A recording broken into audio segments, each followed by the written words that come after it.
Pesona si gadis desa, episode 79 dengan judul Dewasa Sebelum Waktunya. Selamat mendengarkan. Setelah semalam melakukan rapat penting bersama Jovan dan Galang, Nania akhirnya bisa merasa sedikit tenang. Pagi ini kebetulan sekolah libur, jadi dia dan kakaknya bisa terbebas dari teror si nenek peot untuk sementara waktu. Nania, bagaimana keadaan temanmu? Apakah sudah membaik? Tanya Anita sembari mengambilkan makanan untuk suaminya. Maksud ibu apa ya? Tanya Nania bingung mendengar pertanyaan sang ibu. Nita yang hendak duduk langsung menatap keheranan ke arah putri bungsunya ini. Aneh, jelas-jelas semalam Nania berpamitan untuk pergi menjenguk temannya yang sedang sakit jantung. Tapi kenapa gadis ini memperlihatkan reaksi yang berbeda?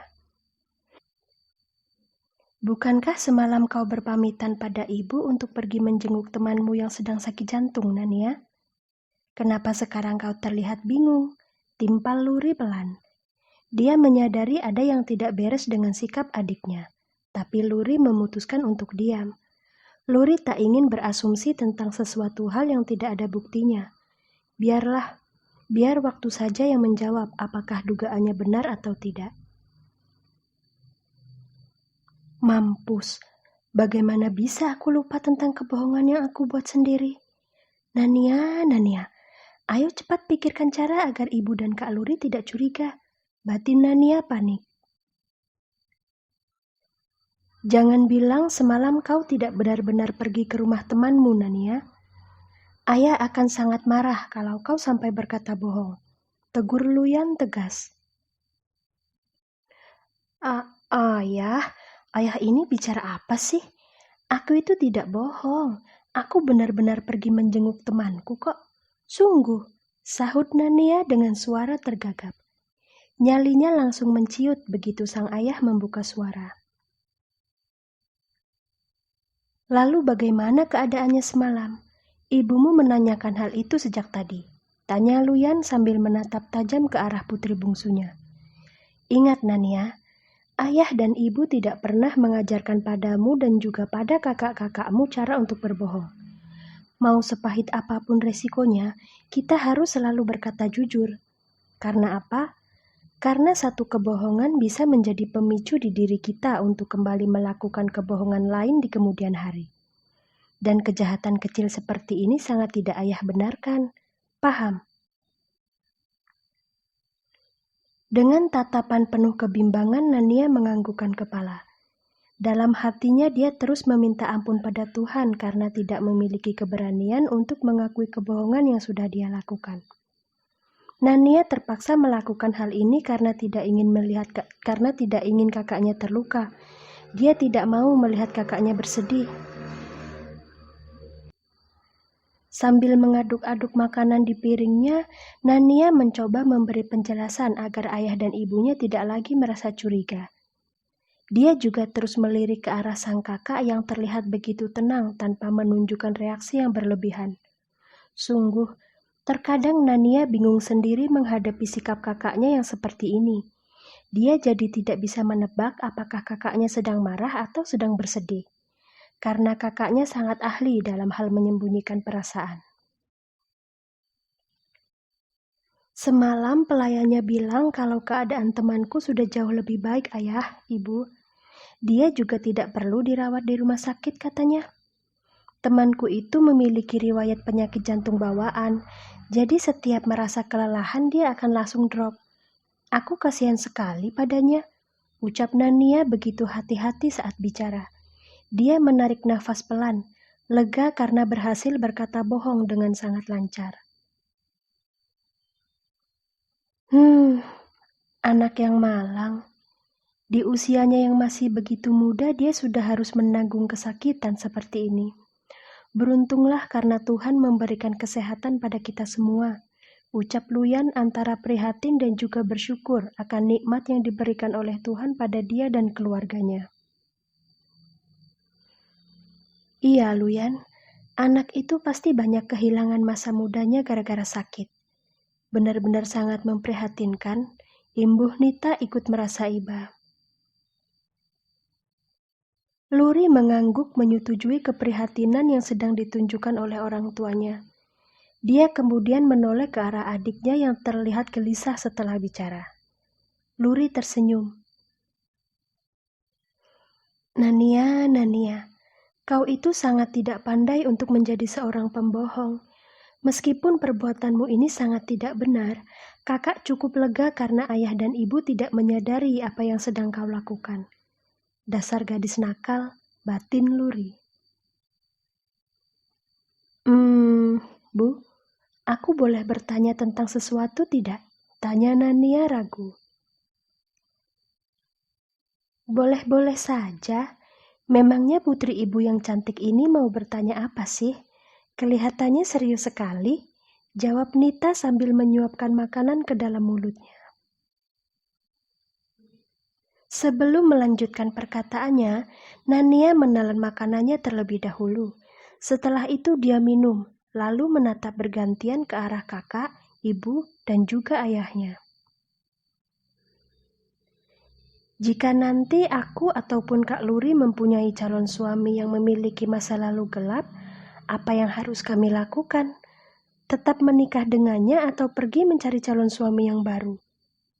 Aku tidak ingin bolak-balik menikah, ayah, ibu. Aku ingin seperti kalian yang selalu bersama dalam suka dan duka. Luyan langsung tersedak begitu mendengar perkataan Nania. Putrinya ini masih begitu kecil, tapi kenapa malah membahas tentang calon suami? Mungkinkah kepindahan mereka ke kota membuat putrinya ini tumbuh dewasa sebelum waktunya?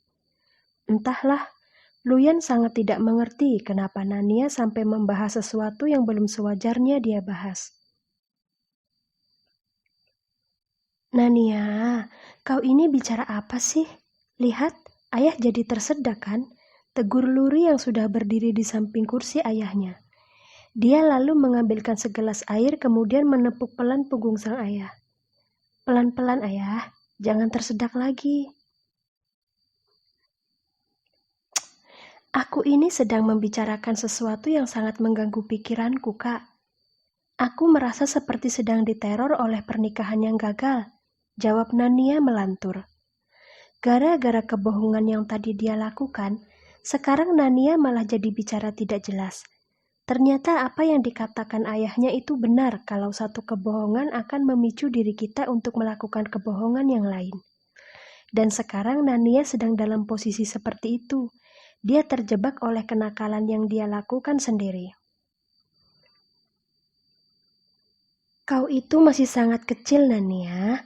Jadi belum waktunya untuk membahas semua ini. Kakak yang sudah besar saja tidak terpikir ke arah sana. Lalu kenapa kau yang masih bau bayi ini sudah terpikir tentang pernikahan? Lucu sekali. Aku sudah besar, Kak Luri. Lihat, otot di lenganku sudah menggunung, sahut Nania tak terima.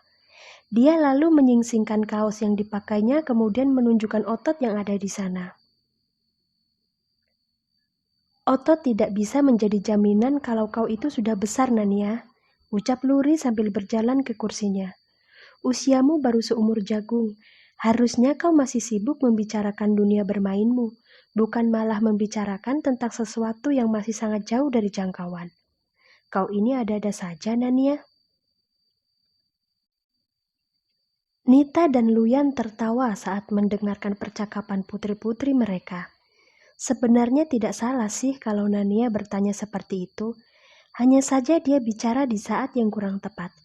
Bahkan Luri yang usianya hampir 20 tahun belum pernah sekalipun membahas tentang pernikahan. Sementara Nania, gadis ini benar-benar masih sangat polos. Sayang, setiap orang pasti memiliki masa lalu mereka sendiri. Begitu juga denganmu dan calon suamimu nanti, ucap Nita mencoba memberi pengertian pada putri bungsunya. Jika calon suamimu memiliki masa lalu yang gelap, kau tidak harus meninggalkannya. Biarlah itu menjadi histori dalam hidupnya. Tugasmu hanyalah untuk mengingatkannya agar tidak melakukan hal yang sama ketika sudah bersamamu. Lagi pula masa lalu gelap itu terjadi sebelum kalian saling mengenal. Jadi saran ibu lebih baik diabaikan saja. Ajaklah dia untuk membuka lembaran baru yang jauh lebih baik lagi. Apa tidak apa-apa jika seperti itu, Bu? Lalu apa yang harus aku lakukan jika orang-orang yang dari masa lalu calon suamiku datang untuk merusak kebahagiaan kami? Tanya Nania berlarut akan penjelasan sang ibu. Dia lupa kalau pembicaraannya sedang dicerna oleh seseorang yang duduk di sampingnya. Ya, Nania tidak sadar kalau sekarang wajah sang kakak sudah berubah sendu. Sayang, kau sebenarnya kenapa sih? Apa kau sudah ingin menikah? Tanya Nita meledek putrinya. Dia jadi gemas sendiri. Iya, ayah juga heran. Lagi pula ya Nania, kau itu kan pandai bela diri. Kenapa tidak langsung kau hajar saja orang-orang yang ingin merusak kebahagiaanmu dan calon suamimu? Ajak mereka untuk berduel. Tenang saja, ayah pasti akan mendukungmu karena itu adalah salah satu cara untuk menjadi wanita terhormat. Daripada terkuar-kuar tidak jelas di media sosial, lebih baik pulang dengan wajah babak pelur demi mempertahankan sesuatu yang sudah menjadi hak milik kita. Paham? Sambung Luyan dengan begitu semangat. Paham, Ayah? Wah, ini adalah ide terkeren yang pernah aku dengar. Berarti hukumnya sah-sah saja ya, kalau aku membuat anak orang babak belur, sahut Nania sambil membunyikan tulang-tulang di jari tangannya. Dia jadi tidak sabar ingin segera menghajar si nenek peot itu. Luyan dan Nita menelan ludah. Putri mereka sepertinya salah mengartikan nasihat barusan. Luyan jadi menyesal sendiri karena sudah menyarankan sesuatu yang berbau kekerasan. Hehe, wanita berkelas adalah dia yang direbutkan, bukan merebutkan. Tapi wanita yang memiliki harga diri tinggi ialah wanita yang bisa mempertahankan miliknya dengan baik. Benar begitu kan ya, Bu? Tanya Nania sambil tertawa lebar. Luri tersenyum melihat adik dan kedua orang tuanya tertawa terbahak-bahak. Dia suka dengan keharmonisan ini. Tapi sayang, semua kata-kata yang diucapkan oleh Nania akan menjadi story dalam hidupnya. Luri hanya bisa berdoa agar hatinya kuat dan sabar menghadapi segala cobaan yang mungkin sudah menantinya di masa depan.